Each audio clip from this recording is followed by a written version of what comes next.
Do you want to feel more comfortable in your own clothes? Do you struggle when it comes to deciding what to wear? Do you often second guess yourself or change a million times before leaving the house? Do you ever feel preoccupied rather than supported by what you're wearing? Well, welcome to Have Some Style. My name is Mosha Lundström Halbert. I'm a fashion journalist and style expert. This is Ragnar. And today we're going to be discussing all matters of personal style and really helping you hone in and find yours. Because I believe that what you wear is self-care. So forget trends, lose the logos, burn the chinos, and break the damn rules. It's time to experiment and evolve. It's also time to wear the clothes and not the other way around. I want to inspire you to explore what makes you feel like your truest self, because authenticity is key to style. So if that interests you, please go ahead and like and subscribe. Follow this channel. We'll be updating with new episodes every Wednesday. And don't forget to leave all your comments down below. They might just inspire a future episode of Have Some Style. Ready to dive into today's topic? How to listen to your body and dress accordingly? Here are the 3 things you must consider when it comes to being comfortable in your clothes and your own skin. So make sure you stay with us to the end of this episode where we'll be recapping the 3 principles, and I'll be giving us all a bit of style homework, myself included. Because just remember, we're all in this together. This is really a process of continual self-improvement. I believe that no one is perfect. Nobody has it all figured out. We're all just living and learning and trying to continually be our best selves in all ways. Speaking of bodies, get your body comfortable. This is exactly what we're talking about today. It's about getting comfortable in your skin. Rags? Okay, my number 1 point is your body talks. And it talks to you, so you need to listen. After all, our skin is our biggest organ. And if you think about it, our bodies are in a constant state of flux. Think about all the things that have an effect on you and how you feel in your own skin.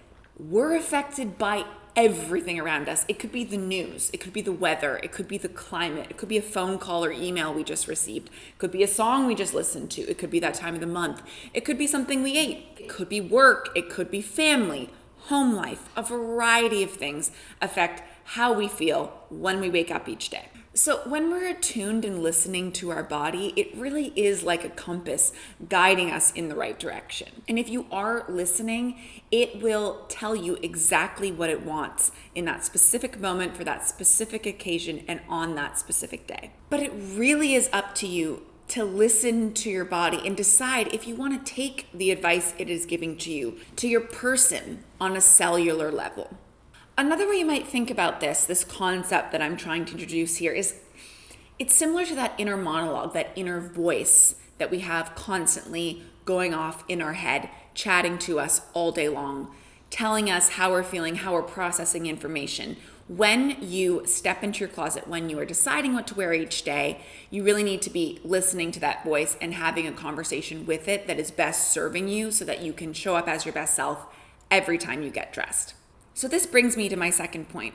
When you do step into your closet or whatever space you're getting dressed in, maybe it's a fitting room, maybe it's a hallway, what have you, maybe it's a changing room, you really have to be prepared for that open and honest dialogue and for whatever is coming your way that day. After all, we've all done this when we blindly get dressed without paying attention to how we're feeling mentally, physically, or spiritually. We're really denying a part of ourselves. And we're inhibiting our ability to feel comfortable in the truest sense of that word. And just think about that word, comfort. I want you to disassociate comfort from, baggy, loose clothing, the sweatpants that everyone wore during the pandemic and are probably still holding on to, pajamas or loungewear. It's not just about like loose, kind of slovenly or sloppy clothing. Comfort can mean something different to so many people. Think about it. There's certain people who being comfortable for them might be wearing a hat, having a certain hat on. Other people being comfortable for them might be wearing a certain pair of jeans. For someone else, it could be making sure that underneath their shirt, they always wear a t-shirt that is like a nice cottony thing against their skin, which makes them feel comfortable. I know I certainly feel more comfortable when I have my jewelry on. I don't know why that is, but it just makes me feel more connected to my family, my history, and myself when I'm wearing my jewelry. That makes me feel more comfortable. Not necessarily in the sense of coziness, but in a sense of connected to your own power and your authenticity. And for some people, being comfortable might mean wearing something skin tight. And for others, it might mean wearing something very diaphanous. For some people, it might mean wearing something more revealing, showing off certain parts of their body that they feel more confident about. Whereas other people want to dress in a more modest way. That's making them feel more comfortable. And if you're anything like me, this might change on a daily or even hourly basis. And I continually have this conversation with myself of what do I feel like? What do I want to wear? What is my body telling me that it wants to have put on it? Your palette can be another way that you feel comfortable too. Sometimes you might be craving certain colors or to be wearing something really bright. You want color to be your statement and you pay attention to that. The same way that sometimes you might be craving a certain food and you give into that craving. And there might be other times where you're just like, you know what? I'm not feeling this busy print. I'm not feeling these loud, shouty colors. I want calming, soothing neutrals. I've had a hectic day. I have a headache, whatever is going on. I want to tone it down from a color perspective. And you pay attention to that and you dress accordingly. And it really is powerful what can happen. So I guess I want to really encourage you to ask yourself, how are you feeling today? How are you feeling right now? And how can you support exactly where you are in this given moment by how you're dressing? The other question you want to ask yourself is, okay, so this is how I feel right now in my safe space, in my home, in my closet, while I'm getting dressed. But how do I want to feel when I'm putting on these clothes and stepping out into the world? Do I need to counterbalance what's going on in my life? Am I feeling really down and depressed? And do I need to put forth a vision of positivity and optimism and togetherness, even if I'm not feeling that way inside? Well, there are tools in your wardrobe that can help you achieve that, but you need to get intentional. You might be feeling really exuberant and happy and fun, but the occasion doesn't exactly call for that. You need to be a little bit more buttoned up and serious. So you need to have that conversation with yourself when you step into your wardrobe and decide what to wear, and then arm yourself accordingly with the right pieces. I know it might sound a little convoluted or even silly, but just taking that 30 seconds might be all it takes to have that conversation with yourself. And you can verbalize it. You know, who cares if you're by yourself? Doesn't matter if anyone thinks you're crazy. And just really ask yourself, how am I feeling today? How do I want to feel? How do I need to feel? How do I need to show up in this exact moment? And that can save you, that 30 seconds could save you 30 minutes of fashion agony. We've all been there where you're just like trying on outfit after outfit. Nothing is feeling right. And you're kind of creating this cyclone and this growing pile of things that you've discarded because they just don't feel right on your body in that given day, on that given moment, because you haven't gotten really clear about what you do need. So you're just cycling through everything you don't need. We've all been there, right? I know I have. And for number 3, my last point is it's very important that you remember the effect that certain pieces, that certain clothes, that certain outfits, that certain combinations have on you. So with clothes we've worn before, they kind of become like your pals, like your mates, like your friends. You know what they're good for. You know you have certain friends that you want to, go to a concert with. You have other friends that are really great to take to a very quiet restaurant because they're good for intimate conversations. You have other friends that if you're in a more corporate setting, they suit those environments, right? Your clothes are really like your friends, and you need to think about which clothes are best suited for that occasion and the effect that they have on you when you bring them into different realms. Because with pieces in our wardrobe that we've worn time and time again, that we've kept, that we've invested in, we come to know how they make us feel, what we can expect from them, how they will perform, how they fit us. And all those things are very helpful when it comes to making these decisions about how we want to dress and how we want to feel that day. So once we've gotten very clear with ourselves about exactly how we want to feel that day, you really do need to interrogate each piece or each outfit combination and say to yourself, is this aligned with that? Is this goal of buying or is this mood that I'm in supported by these clothes, this outfit, this combination?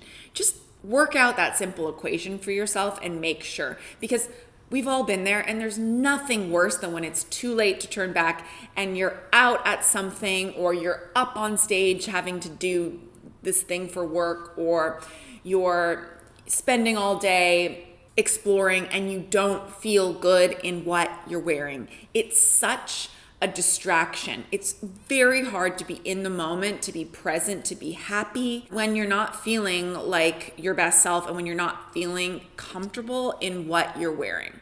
And you want to really extrapolate those key words, get specific with yourself. Does this blazer make me feel powerful? Because that's how I need to feel today. Does this dress make me feel feminine?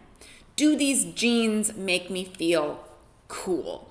Does this skirt make me feel fun?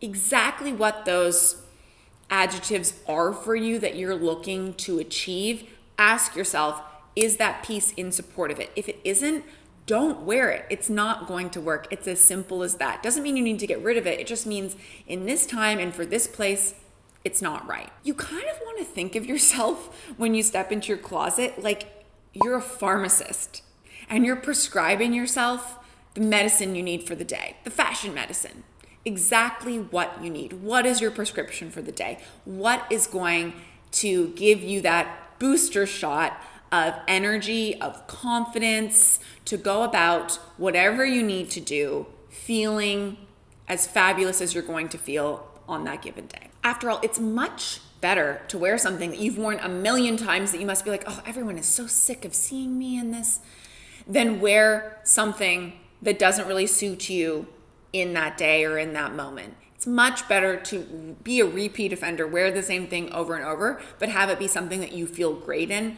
than just be wearing new things for the sake of novelty, but they're not really supporting where you are in that exact moment. Because our bodies, like I said, are constantly evolving and changing. Literally like every second of every day, we are continually changing.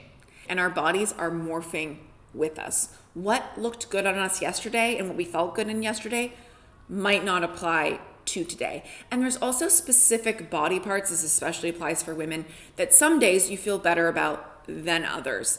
Pay attention to the areas of your body that consistently feel good for you to either reveal or conceal, to wear something that's more form-fitting in that department, or to let it a bit more loose and have something that is more loosely tailored. Like, what are the areas of your body that like to be accentuated and concealed a bit more? What are the areas that you know that if something is cutting into you, it just completely ruins your mood and the look? Think about what that is for you. Is that the shoulder seam? Is that you need the mobility in your back in the tailoring? Is that you really only feel your best when you're wearing something that's nipped in at the waist?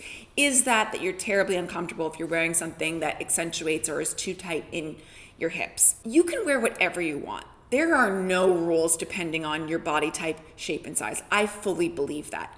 But you want to be dressing in a way that makes you feel the best possible in your own skin, whatever that means for you. You could be a size 24 and feel fantastic in bike shorts.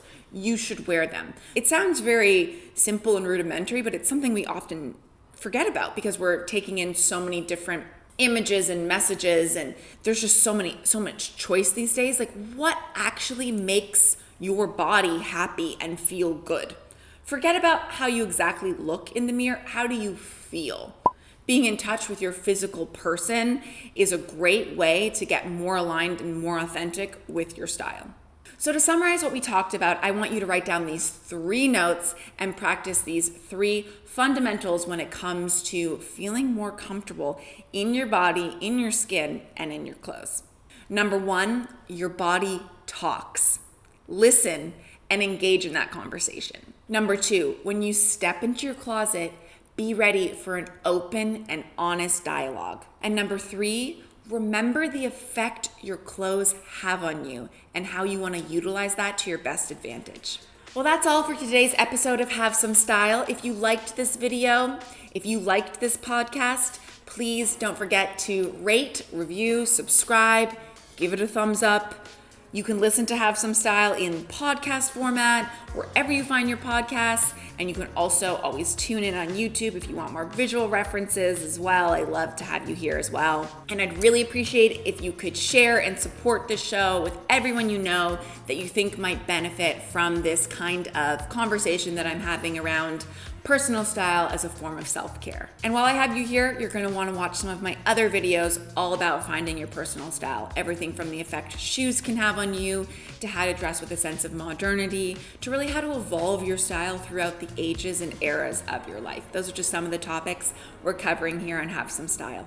And please, let's keep this conversation going in the comments. Did something I say resonate with you? Did you disagree with it completely? Did it make you think of something else that you have a question about? Let me know below and I'd be happy to answer all your questions. So be sure to follow along at Mosha Lundström on Instagram, at Friend in Fashion on TikTok. You can also follow my fashion brand at Therma Kota, which is a family business that I have with my mother and my sister of sustainable sheer-link outerwear, and we just launched a home collection that Ragnar clearly enjoys. That's all linked below, and you can check me out on my website at moshalundström.com. All of those places are a great way to be updated on all my work in the fashion space and these recurring videos and episodes of Have Some Style. So until next time, thank you so much for joining me, and don't forget to have some style.